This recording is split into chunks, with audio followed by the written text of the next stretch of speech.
Lege jajjana lege harrakkatuta biddeen bira sinna barra fooqii bira sinna barra konkolaataa lamera bira sinna barra mootummaa Waaqayyoo qophaa'u.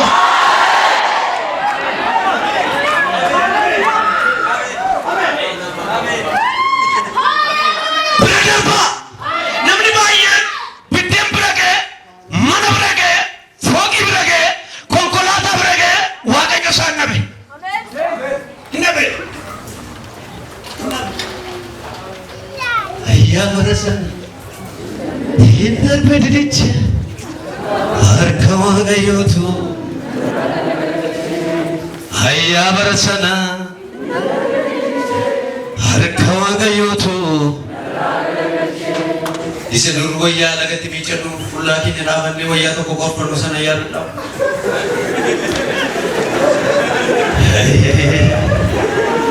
Daaraadhaan wayyaa miicaa ture sana yaadadha gaaga jellaa sana. Ayyaa bara sana harka Waaqayyootu. Isa ciraa olii birrii lamaan ciraa guyyaa guutuu ciraa olii maatas keessa jira faarfatan.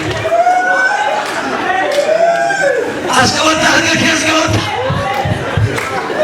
Yesu mana Fide Waaqayyo.